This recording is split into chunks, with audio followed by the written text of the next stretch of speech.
Assalamualaikum warahmatullahi wabarakatuh. Jadi kemarin itu Medi Renaldi ngerilis video soal Crash Gear. Ya, terima kasih sudah mengundang teman-teman dari Jagger, Mas Arif dan teman-temannya untuk membahas Crash Gear biar Crash Gear makin dikenal. Tapi serius, kemarin itu banyak banget anak-anak Crash Gear yang hype banget di circle Crash Gear itu. Wah, Medi Renaldi upload ini, terus linknya di-share kemana-mana. Udah heboh tuh. Jos!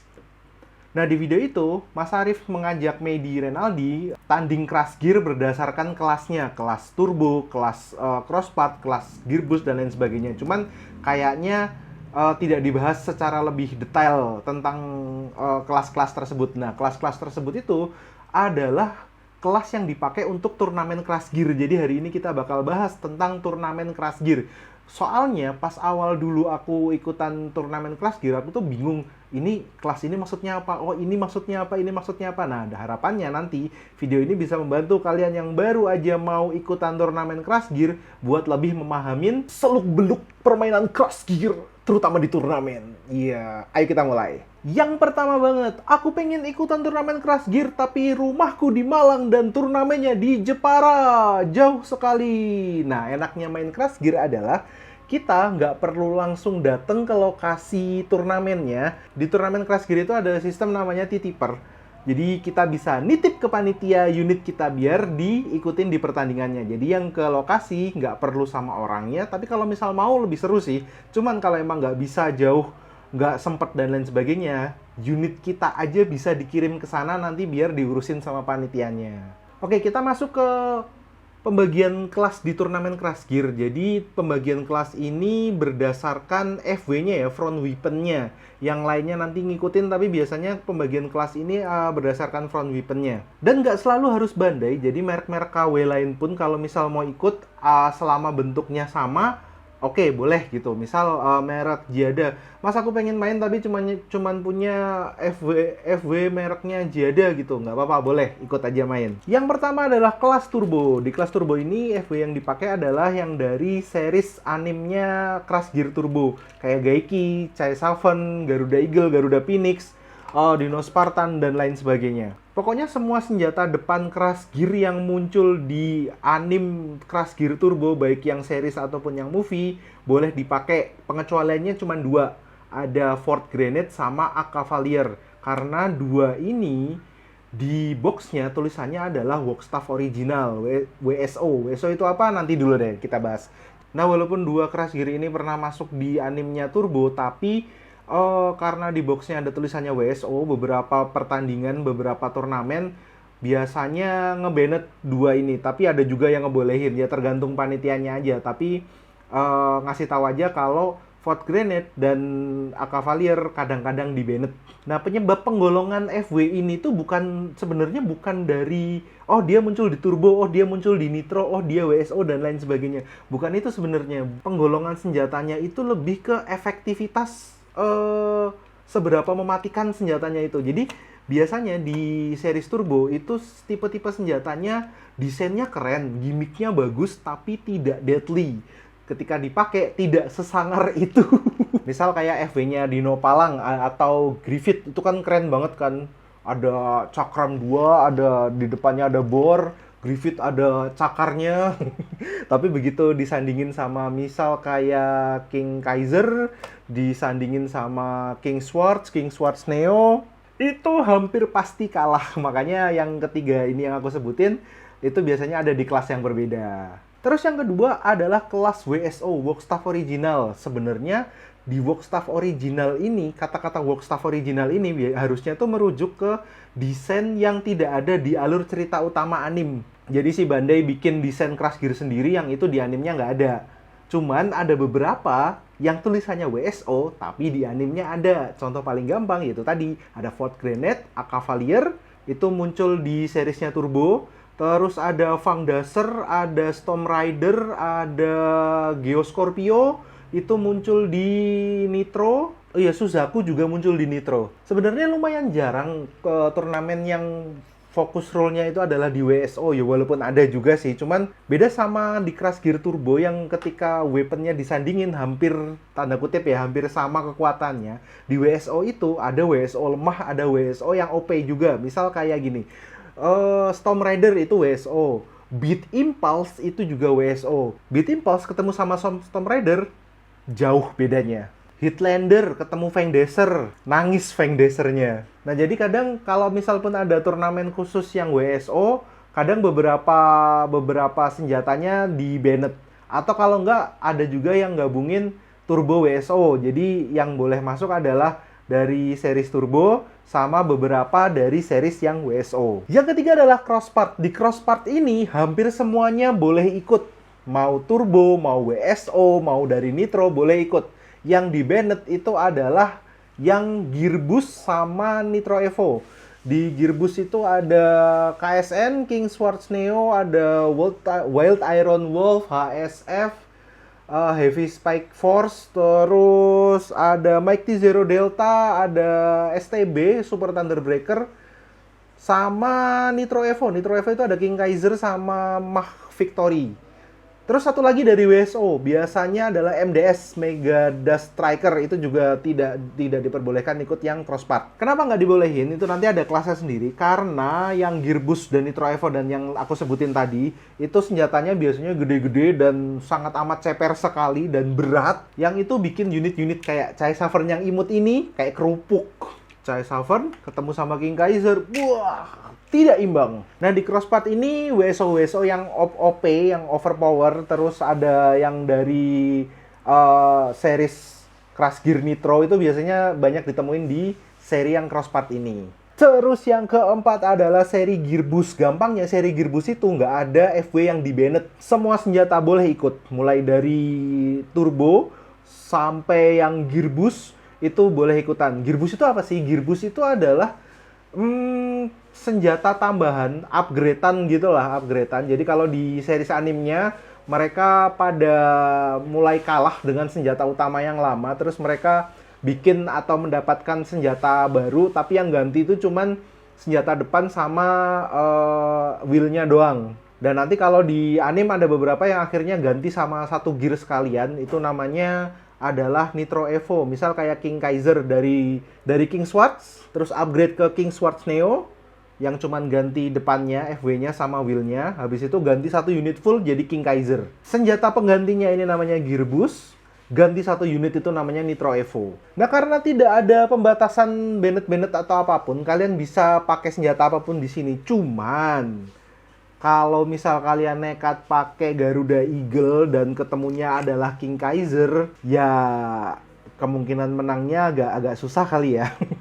Atau aku pengen pakai Dino Palang tapi musuhnya pakai King Kaiser, Mach Victory, MDS dan lain sebagainya. Susah, nyumbang regis doang. Oke, itu tadi 4 kelas di turnamen Crash Gear. Yang selanjutnya kita bakal lihat satu poster turnamen Crash Gear. Nanti kita kenalan sama istilah-istilah yang dipakai di dalamnya supaya tidak bingung ketika baca poster turnamen Crash Gear. Soalnya awal-awal dulu aku juga bingung dan sempet tanya-tanya banyak sampai sebel masnya yang jelasin. Ini aku ambil contoh dari posternya Kuga karena pas video ini dibikin itu turnamen yang paling dekat adalah Kuga dan di Jepara, dan unitku ini juga lagi ada di sana buat main. Aku nggak bisa datang, jadi cuman unitku yang aku kirim ke sana. Oke, yang pertama di sini kita lihat adalah Battle of Gearboost. Jadi rule yang dipakai di turnamen ini adalah rule Gearboost class. Kemudian ada Ground Clearance. Ground Clearance GC itu adalah jarak yang biasanya diaplikasikan buat senjata depan sama senjata belakang. Jadi jarak antara senjata depan sama lantai arena. GC-nya 1 mm. Biasanya kalau kelas Gearboost itu GC-nya 1 mm. Kalau di Crosspart itu 2 mm. Di WSO itu juga biasanya 2 mm. Kalau di Turbo itu biasanya 3 mm. Soalnya senjatanya Turbo tinggi-tinggi. Berat 190 gram include baterai. Jadi di pertandingan Crash Gear itu ada maksimal beratnya. Jadi alat wajib yang dipunyai fighter adalah timbangan.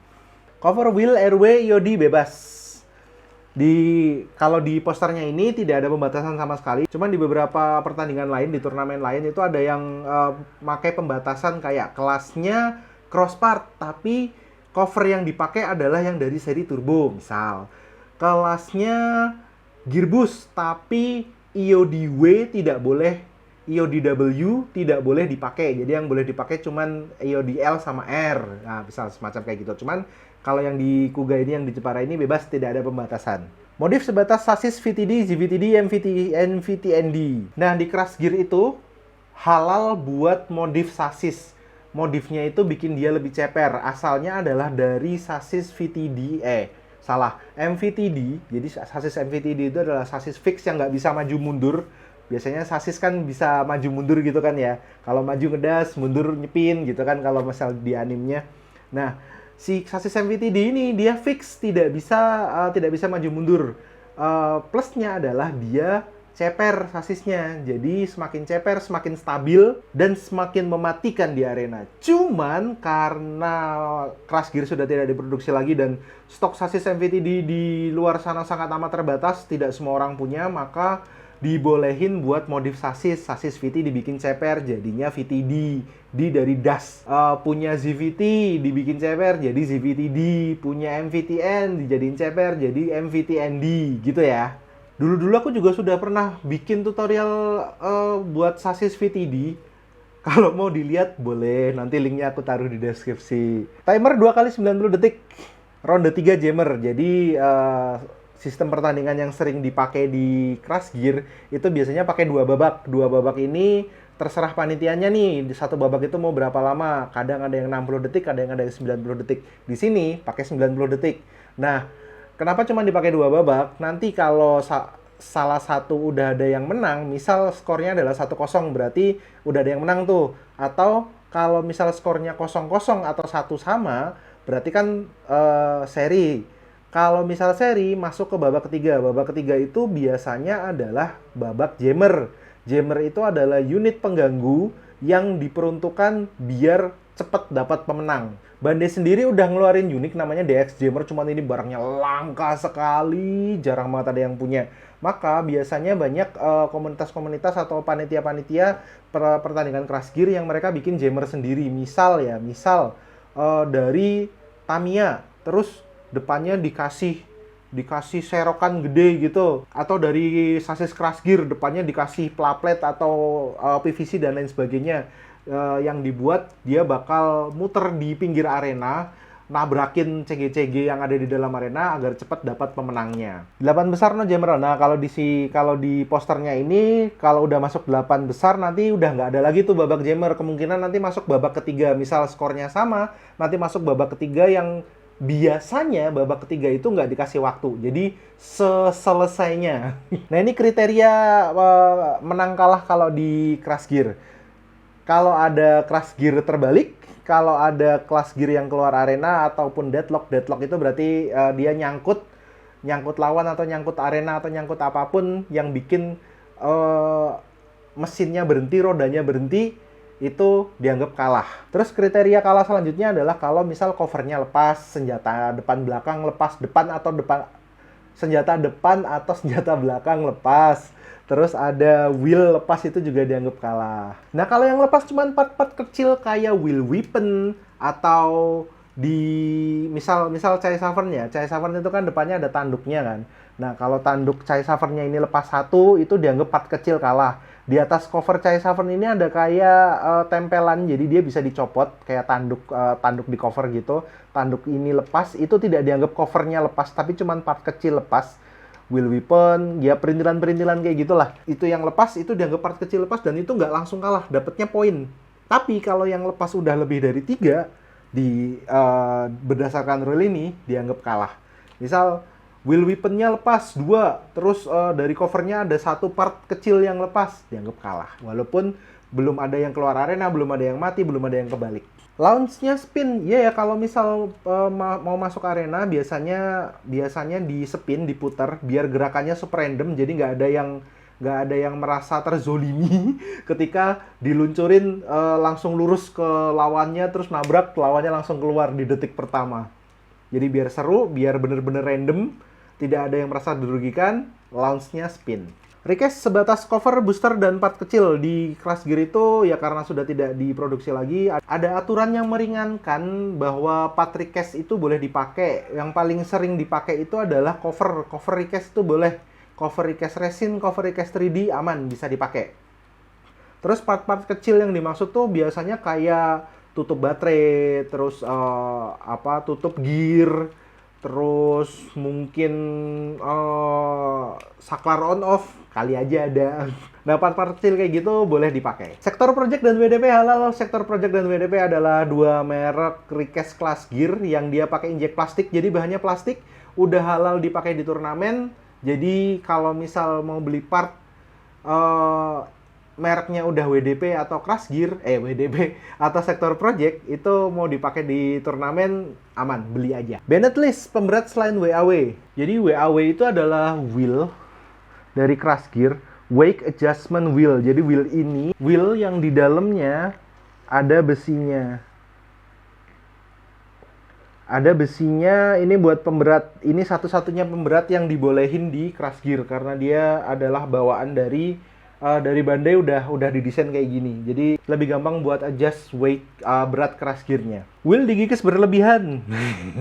Biasanya banyak fighter-fighter yang agak nakal, wheelnya ngikisnya terlalu banyak, fungsinya biar bisa lebih ceper atau biar lebih napak ke arena, itu nggak boleh.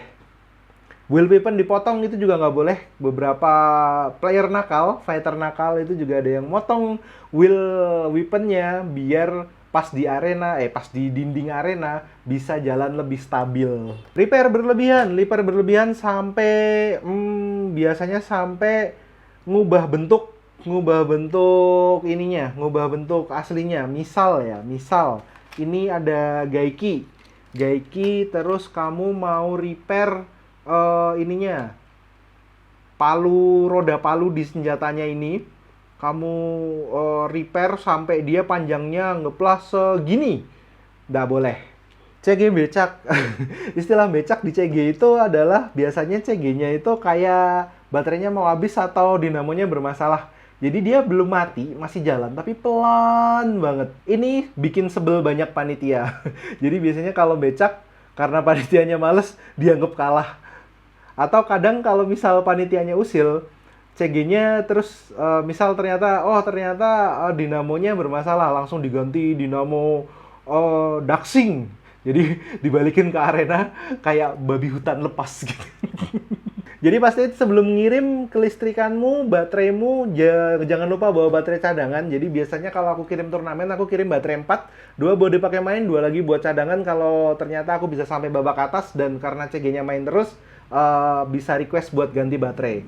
Beras dinamo itu juga sering banget bermasalah. Jadi kadang ada yang tidak pernah memperhatikan beras dinamonya sampai dikirim ke arena, dikirim ke pertandingan, beras dinamonya ternyata habis, bikin becak. Itu juga nyusahin panitia. Oke, kayak gitu aja video kali ini. Semoga membantu teman-teman yang baru mau masuk ke turnamen Crash Gear biar bisa lebih pede, lebih tahu. Semoga kita bisa ketemu di arena. Sampai jumpa di video selanjutnya.